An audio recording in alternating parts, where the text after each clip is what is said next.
दोस्तों, अगर आप मीडिया या छोटे बड़े पर्दे के चर्चित चेहरे नहीं हैं तो आपकी दमदार और तर्कसंगत आवाज की गूंज उतनी दूर तक सुनाई नहीं पड़ती जितनी दूर तक किसी चर्चित चेहरे, किसी अभिनेता या नेता की आवाज पहुंच पाती है। मगर इतना होने पर भी आपको चुप नहीं बैठना है। चुप बैठ गए तो चर्चित हो चुके चेहरे अपनी गलत बात को भी चर्चित एंकर्स या पत्रकारों की जुबानी सच साबित करते रहेंगे। दोस्तों, आज का मेरा विषय है कि सरकार बनाता कौन है, सरकार चुनता कौन है। इस सवाल का जवाब तलाशने के लिए आज हम प्रधानमंत्री मोदी, राहुल गांधी, भाजपा, कांग्रेस, एनडीए व यूपीए 38 बनाम 26 जैसे सभी चर्चित मुद्दों पर बात करेंगे। पहले थोड़ी सी अपनी बात, फिर करेंगे मुद्दे की बात। मैं हूं महेश कुमार वैद्य और आप देख रहे हैं एनजेपी इंडिया। लाइक एवं सब्सक्राइब कर देंगे तो भला, और नहीं करेंगे तो भला। मैं तो अभिव्यक्ति की आज़ादी के लिए शोर मचाता रहूंगा और आपकी असहमति का सम्मान करता रहूंगा। आइए अब मूल विषय पर लौटते हैं। दोस्तों, जब मैंने सवाल पूछा है कि सरकार बनाता कौन है तो निश्चित रूप से मेरे मन में धारणा से विपरीत कुछ बातें हैं। प्रत्यक्ष में तो इसका जवाब यही है कि सरकार जनता बनाती है, लेकिन थोड़ा ठंडे दिमाग से सोचना कि क्या यह बात सही है। क्या हम वाकई अपने दिमाग से वोट डालते हैं या किसी और के कहने पर मतदान करते हैं? क्या हमारा लोकतंत्र हमें अपनी पसंद का योग्य उम्मीदवार चुनने का माहौल दे रहा है? क्या हम अपने विवेक से वोट करते हैं या कोई हमें सम्मोहित करके हमसे हमारे वोट छीन रहा है? इसका सटीक जवाब यही है कि हम में से अधिकांश अपने विवेक से वोट नहीं करते, बल्कि मीडिया जो नैरेटिव सेट करता है वही धारणा बन जाती है। उम्मीदवार की योग्यता पर जातीय गणित भारी पड़ जाता है। आज अरबपतियों की बड़ी बड़ी कंपनियां यह तय करने में अहम योगदान देने लगी हैं कि केंद्र में किस पार्टी की सरकार बने, राजस्थान में किस दल को सत्ता मिले और हरियाणा में किसकी सरकार हो। मैं ये नहीं कह रहा हूं कि पूरा लोकतंत्र यानी सब कुछ पूरी तरह इन कंपनियों के ही हाथों में गिरवी हो चुका है, मगर इन कंपनियों की इमेज बिल्डिंग तकनीक, ब्रांड प्रमोशन नीति व प्रचार तंत्र की रणनीति से 10% से भी अधिक मतदाताओं का मूड इस पक्ष से उस पक्ष की ओर घूमना संभव है। यह कोई मामूली आंकड़ा नहीं है दोस्तों। आप थोड़ा सा पीछे देखें तो आप पाएंगे कि किस तरह पूरे देश में लोकपाल सबसे जरूरी विषय हो गया था। यह तो रिपोर्टर पर निर्भर है कि वह क्या दिखाता है। एक ही शहर में गंदगी के ढेर भी होते हैं और सरपट साफ सुथरी सड़कें भी होती है। यह आप पर निर्भर है कि आप क्या देख रहे हैं, उससे क्या धारणा बना रहे हैं। आप में से बहुत से लोगों की धारणा तो खबरों से ही बनती है। सोशल मीडिया की बात करें तो व्हाट्सएप यूनिवर्सिटी ने सत्य असत्य का भेद ही खत्म कर दिया है। वैसे एक पक्ष का सच यह भी है कि अगर सोशल मीडिया का मंच नहीं होता तो अब तक शायद कांग्रेस मुक्त भारत भी बन गया होता। कांग्रेस भी उसी राह पर आगे बढ़ रही है जिस राह पर भाजपा चलती आ रही है। दोस्तों, आज का सच यही है कि शरीर हमारा है, मगर मस्तिष्क पर मीडिया की बनाई हुई, सोशल मीडिया की बनाई हुई धारणा का कब्जा हो चुका है। पिछले कुछ समय के दौरान बड़े गजब की बातें देखी गई। मध्य प्रदेश सहित कई राज्यों में चुनी हुई सरकारों को गिरा दिया गया, लेकिन मीडिया के एक बड़े वर्ग में खबरें यह नहीं आई कि लोकतंत्र के लिए काला दिन। खबरें यह आई कि कांग्रेस अपना कुनबा एक नहीं रख पाई। क्या गजब की रिपोर्टिंग थी। खैर, अब चुनाव निकट आते ही एक बार फिर इमेज बिल्डिंग का काम शुरू हो गया है और इलेक्शन मैनेजमेंट कंपनियां सक्रिय हो चुकी है। इन कंपनियों की एक सीमा है जो सर्वे के बाद तय होती है। आज भाजपा की टॉप लीडरशिप प्रधानमंत्री नरेंद्र मोदी की अगुवाई में जिस तरह तिनका तिनका जोड़कर 38 दलों का कुनबा इकट्ठा कर पाई है, उससे एक बात पूरी तरह स्पष्ट हो गई है कि मोदी, शाह और जेपी नड्डा की टीम को 2024 में थोड़ा सा खतरा नजर आ रहा है। अगर ऐसा नहीं होता तो विपक्षी गठजोड़ के 26 दलों को जवाब देने के लिए 38 की संख्या की जरूरत नहीं होती। अघोषित रूप से चला आ रहा एक अकेला मोदी सब पर भारी का नारा आज पीछे हटता दिख रहा है, पीछे छूटता दिख रहा है। परिवारवाद की आलोचना करते हुए बिहार के पासवान चाचा भतीजा और हरियाणा के दुष्यंत चौटाला को एनडीए की बैठक में बुलाने की मजबूरी सामने नहीं होती। क्या विडंबना है। अपने गठजोड़ में परिवारवाद के पोषक साथ बैठे हैं और पत्थर विपक्ष के गठजोड़ पर उठाया जा रहा है। इस कहावत को क्यों भुलाया जा रहा है कि जिनके घर शीशे के होते हैं वे दूसरों के घर पत्थर नहीं फेंकते। ऐसे कई राज्य हैं जहां भाजपा ने मुख्यमंत्री पद का उम्मीदवार घोषित नहीं किया था, मगर अब सवाल पूछा जा रहा है कि विपक्ष का दूल्हा कौन होगा। अरे, नियमों की बात कोई करता ही नहीं है। इस मामले में मेरी दोनों गठबंधनों से कोई सहमति नहीं है, न भाजपा से सहमत हूं न कांग्रेस से। सब अपनी सुविधा के अनुसार चल रहे हैं। अगर संविधान की बात करें तो न प्रधानमंत्री उम्मीदवार घोषित करने का प्रावधान है और न ही मुख्यमंत्री उम्मीदवार घोषित करने का प्रावधान है। संसदीय दल या विधायक दल का नेता तो चुनाव के बाद बहुमत से चुना जाता है। यही नीति है, यही रीति है, यही सिद्धांत है, यही संविधान कहता है।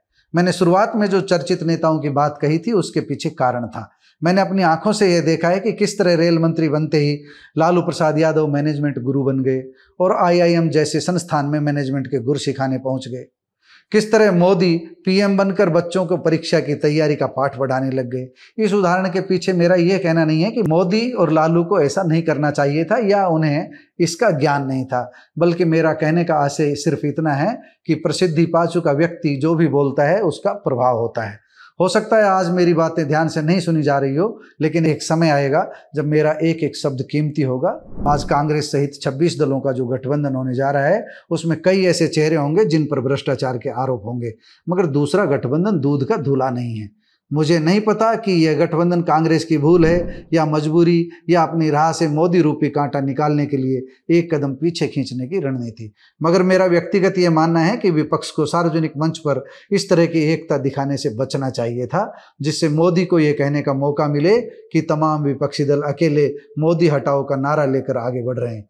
अच्छा होता मीडिया के इस दुष्प्रचार का स्पष्ट जवाब दिया जाता कि उनकी लड़ाई मोदी हटाओ नहीं बल्कि संवैधानिक संस्थाओं की स्वायत्तता की है, उनकी स्वतंत्रता की है। इस बारे में वरिष्ठ विचारक और राजनीतिक विश्लेषक योगेंद्र यादव की NJP इंडिया के मंच पर 6 जून को मेरे साथ हुई बातें सुनने योग्य है।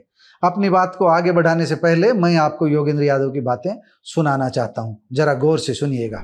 क्या लग रहा है मोदी सरकार के विरुद्ध विपक्ष की एकता कितनी कामयाब हो पाएगी और इसकी क्या संभावना देखते हैं? अच्छा, मेरी इसमें थोड़ी सी अलग राय है अपने तमाम दोस्तों से और विश्लेषकों से।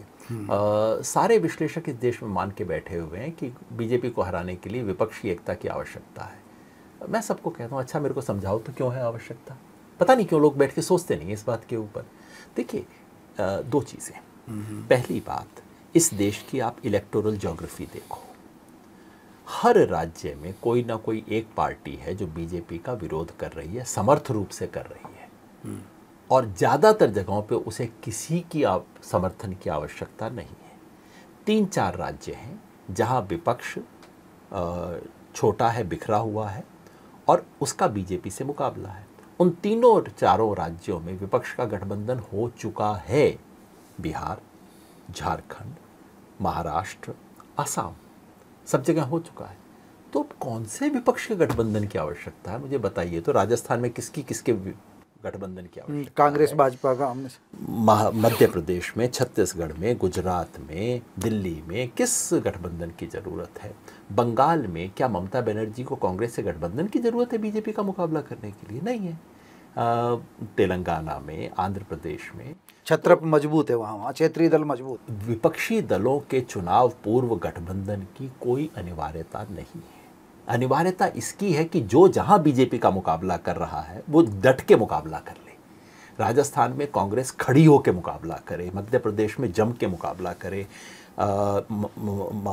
बंगाल में TMC जम के मुकाबला करे, इसकी ज़रूरत है। और दूसरा जहां मेरे को लगता है ज़रूरत विपक्ष की और वैसे भी अगर इस देश के सारे विपक्ष के नेता इस बड़े लंबे बड़े से मंच के ऊपर आके एक दूसरे का हाथ पकड़ के घोषणा करेंगे, देश की जनता बहुत उत्साहित नहीं होगी उससे। और फिर अगले दिन मोदी जी आके कहेंगे वो जो इंदिरा गांधी ने कहा था 71वें, कि मैं अकेला, मेरे विरुद्ध सारे लोग। इंदिरा गांधी ने 71 का चुनाव कैसे जीता था? मैं कहती हूँ गरीबी हटाओ, ये कहते हैं इंदिरा हटाओ। इतने में चुनाव खत्म हो गया था। मोदी जी भी ऐसा कुछ कहेंगे। अभी वो कह चुके हैं कि 91 गालियां मेरे को पड़ी इत्यादि, गिन करके बता अलग से मोदी जी को स्क्रिप्ट मिल जाएगी। मुझे उचित लगता अगर योगेंद्र यादव उत्तर प्रदेश का नाम भी लेते, क्योंकि विपक्षी एकता की सबसे अधिक जरूरत तो इसी राज्य में है। खैर, यूपी को छोड़कर देखें तो मुझे योगेंद्र की यह बात सही लगती है कि जिस तरह उस दौर में इंदिरा गांधी ने यह कहा था कि मैं कहती हूँ गरीबी हटाओ और ये कहते हैं इंदिरा हटाओ, इसी तर्ज पर अब मोदी भी जगह जगह यही कहने वाले हैं कि मैं कहता हूँ विकसित भारत बनाओ और ये कहते हैं मोदी हटाओ। मगर 38 दलों को एकत्रित करने की जल्दबाजी शायद मोदी को यह नारा लगाने से रोकेगी। लेकिन मेरा व्यक्तिगत रूप से ये मानना है कि राहुल गांधी को सोशल मीडिया पर पप्पू साबित करने का जो पाप किया गया था वह भाजपा को अब भारी पड़ता दिखाई देने लगा है। मेरा व्यक्तिगत ये मानना है कि मोदी शाह और भाजपा के मैनेजमेंट के सामने विपक्ष की एकजुटता कहीं बिखर न जाए। अभी विचारधारा के धरातल पर उन दलों की मुट्ठी बंद है जो तटस्थ हैं। मोदी सरकार पर सबसे बड़ा हमला अब यह भी हो रहा है कि जिन नेताओं को लेकर उनकी पार्टी के प्रवक्ता चक्की पिशिंग की बातें करते थे, अब वह एनडीए में आकर गंगा जल से शुद्ध कैसे हो गए। जाहिर है अब भाजपा पर ईडी जैसी संस्थाओं के दुरुपयोग के आरोप और मजबूती से लगाए जाएंगे और इन्हें सही साबित करने के लिए भाजपा की ओर से कहा जाएगा कि युद्ध जीतने यानी सत्ता में आने के लिए सब कुछ जायज है। लेकिन भाजपा के पास तुरुप के कई इक्के बचे हुए हैं। यह भी माना जा रहा है कि राम मंदिर का उद्घाटन समारोह कोई एक दिन का नहीं होगा, बल्कि राष्ट्रीय स्वयंसेवक संघ व इसकी छतरी के नीचे चलने वाले विश्व हिंदू परिषद जैसे संगठन पूरे देश में ऐसा माहौल बनाएंगे जिसके सामने विपक्षी एकता की झाड़ू तिनके की तरह बिखरती नजर आएगी। वैसे भी अभी झाड़ू और पंजे का मन से मेल बनता नहीं दिख रहा है। विपक्षी एकता में यही सबसे बड़ा पेच नजर आ रहा है। धन्यवाद।